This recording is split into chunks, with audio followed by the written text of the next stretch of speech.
Oh, hello. Welcome back. This is going to be a relatively short one because we're not talking about combat. Go figure. Uh, like I said last time, we're talking about rituals. Rituals are a whole extra subsystem. They're a whole extra chapter in the book, the very last chapter. And it covers all of the kind of like non-combat magic, things like detecting objects, teleportation, enchanting magical objects, creating little extra dimensional spaces to rest in, um, a number of different illusions, divinations, lots of divinations actually, things like that. Your out of combat magic, things that have not just limited combat potential, no combat potential. Because this stuff tends to take, 5, 10, 30 minutes to cast. Um, Rituals require a feat to be able to cast. Um, though I believe it is the cleric, the wizard, the bard, the somebody else gets ritual casting. Oh, I want to say the druid probably gets ritual casting. A number of classes get ritual casting for free, but otherwise you need a feat to be able to cast rituals.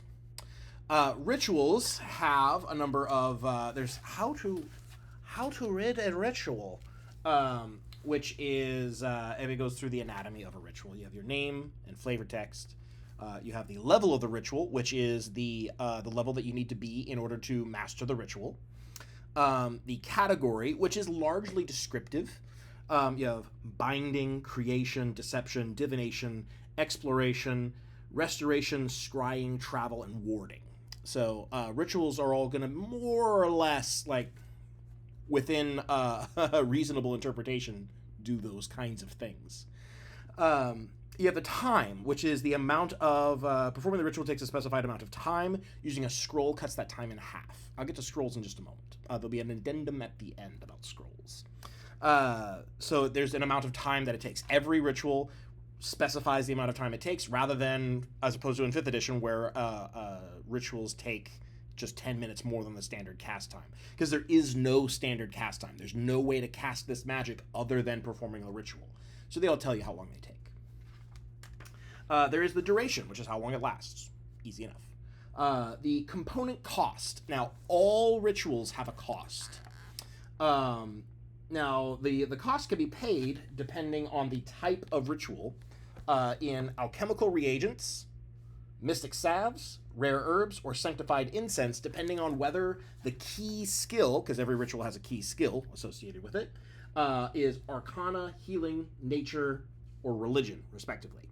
There's also a universal resource called Residuum, which I'll get into in just a moment. It can be used for any ritual. Residuum is basically just like pure distilled magical essence. I like to think of it as being in, like, fine but distinct grains, and each grain would be, roughly equivalent to a gold piece. So, you're counting out things by very minute quantities. And oh, and then there's also market price, which is the price. So there's a kind of a there's a baseline assumption in fourth edition, which is that you're kind of able to buy anything of your level or lower, which means everything needs to have a market price. But these prices are used for more than just if there's a shop that sells this stuff. They also dictate a few things, like the market price of a ritual is also the price that it takes to create a scroll of that ritual. There's a key skill. Every ritual has a key skill associated with it, but not every ritual has a skill check involved. So if there's no check involved, it'll say, like whatever, like Arcana, no check. And then there's the effects, which tell you what the ritual does. So rituals are not, as I have momentarily, just moments ago, inferred, rituals are not just a different way to cast normal magic. Rituals are a whole separate list of things. So, for example, the very first ritual in the player's handbook is Animal Messenger. It is a level 1 ritual, so you can cast it as soon as, at the very beginning of the game. You can actually start with this in your ritual book. It has a component cost of 10 gold, so you have to spend 10 gold worth of components every time you cast it. It's always consumed. It has a market price of 50 gold, so if there is like a magic shop, you could probably buy this ritual for 50 gold. You could definitely buy scrolls for 50 gold, or you can make a scroll for 50 gold worth of materials. The key skill is nature, and it doesn't say no check, so I assume that having not read this ritual in a long, long time, I don't actually know exactly what it does. I kind of know basically what it does. I assume there's a check involved at some point. It has a time of 10 minutes, so it takes 10 minutes to cast, and duration is special. So that probably means that there's a variable duration on this. So it says you target a non-hostile tiny creature such as a sparrow, a raven, a fox, or a carp. A carp. They could have said fish. They said carp. The animal must remain within 5 squares of you for the time necessary to perform the ritual, so for 10 minutes. Once the ritual is complete, you whisper a message of up to 25 words to the animal and name a recipient and a location. The animal bounds off towards the location in search of the recipient. The animal avoids danger along its path. Upon finding the recipient, the animal approaches until it is adjacent to the recipient, and then your whisper issues from the animal's mouth, conveying the message. When the animal delivers its message, or the ritual's duration ends, your influence ends, and the animal reverts to its natural behavior. Your nature check determines how long the animal is affected by the ritual. So if you get a 19 or lower, it's 6 hours, relatively short range, however far the animal can travel in 6 hours. From a 20 to 29, it's 12 hours. From 30 to 39, it's 18 hours. And if you get a 40 or higher, it's 24 hours. So as you get higher in level, your nature check is naturally going to increase, not just because of the half-level bonus that gets factored in, but also because you probably are getting like items, feats, various other things that allow you to boost up your nature skill. So it's going to scale pretty well. And I'm hitting stuff. So as you increase in level, you can send these animal messengers further and further because your checks are going to be better. So that's an example ritual. That's the first one in the book. There's no other way to cast Animal Messenger. There's no one action thing that you can do. Reading a scroll only reduces the time by half. So it still takes 5 minutes to cast, and then it consumes the scroll.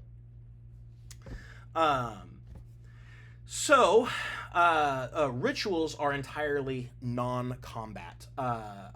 They do a wide variety of things. A few of them require a focus, which is going to specify a value and sort of what it is, and the focus is not consumed. Otherwise, all material components that are part of the ritual are consumed when you cast it.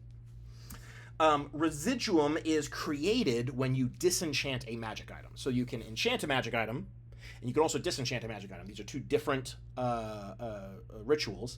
Disenchant destroys the magic item, but you get 20% of its market value in residuum instead, which you can then use to cast additional rituals, such as enchanting magic items. So if you want a magic item that costs 200 gold, and you have a magic item that costs 1,000 gold, and you don't want that one, you can disenchant it, get 200 gold worth of residuum, use that immediately to create a 200 gold magic item, and away you go. So that's a possibility. That's why residuum is a universal component. In my fantasy setting that I run D&D games in, I actually have established that residuum in like high society, like highly structured civilizations, kind of treat residuum as a universal currency. It is the basis for like international trade because it has a like set value that is inherent to the universe itself. So residuum is very important to my setting, and that became true when I ran my last couple of campaigns in it, because I ran them in 4th edition. I think it's just a really cool idea, and I was very sad to see it go when 5th edition came out. So that's rituals in a nutshell. Higher level rituals, you have to be higher level in order to master. You can acquire the rituals before you are that level, but you cannot master them until you are at least equal to the level of the ritual. At which point you, I think it's during a short rest. It might be during a long rest. I don't remember how long. It's not a big deal. Like you master the ritual, you put it in your ritual book, and you can perform that ritual now. You do have to have the rituals still. If you lose your ritual book, you can't cast those rituals anymore. They are conceptually so complex, you can't memorize the entire process. You have to have the book with you to sort of like, determine and derive the formulas for each given situation. You can't just memorize it once and then have it forever. Scrolls. I did want to talk about scrolls. So scrolls are interesting because scrolls cost the same as the full ritual. They include all the components that are necessary to... sorry, hang on. That might not be true. I might be thinking of...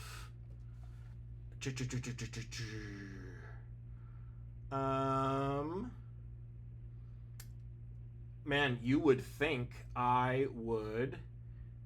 Here we go. You would think I would have checked this before starting the video, but you are mistaken. Why would you think that? Creating a limitation, condensed version of the ritual, partially cast and primed, so it only takes up a single page. You can either master a ritual. You can't master a ritual from a scroll, because it is not the complete thing. It is truncated and sort of shorthanded because it has already been mostly cast. It just needs to be finished off. You still have to expend the components, so it does not include the components. So that is, I believe, different than scrolls in 5th edition. I think scrolls in 5th edition don't require any additional components. So you still have to provide the components. It does cut the casting time in half, because you're casting a simplified version of the ritual, 5 pages. But here's the big thing. The reason why you would use a scroll, or why you might enjoy finding a scroll as treasure, which I think is mainly the reason why scrolls exist. You don't need ritual casting to be able to use a scroll. Literally anyone can use a scroll. Your big dumb barbarian can find a scroll of his level or lower and cast it, just the same as a wizard could. Now, the big dumb barbarian might not be good at whatever skill check is called for by the ritual. And a lot of rituals do call for skill checks. Skills are very important when casting rituals. I would say, just off the top of my head, I think more than half the rituals in the game have some sort of skill check component that determines how effective the ritual is. Like, Speak with Dead is how many questions do you get? Commune with Nature, also how many questions do you get? Consult Oracle, how many questions you get. So basically any kind of divination thing, you're going to get a certain number of questions, and it's going to be based on a dice result. Let me see if I can find a different example. Detect Object. Your Arcana check result determines the range at which you can detect your indicated object. And then there's like a penalty. If you're looking for a specific object rather than a general category, there's a penalty to the check based on how vaguely you know about the object. Like if it's only been described to you, it's a -10. If you've only seen it once, it's a -5. But if you're very familiar, it's a -0. So you're rolling at full value. Comprehend Languages has a check. There's not a table here, but basically if you get a 35 or higher, you can speak the language fluently.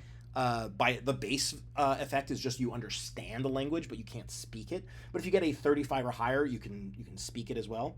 And I believe the same thing for like if you're using it on a piece of written language, you can read it, but if you roll high enough, you can actually write it as well. That kind of thing.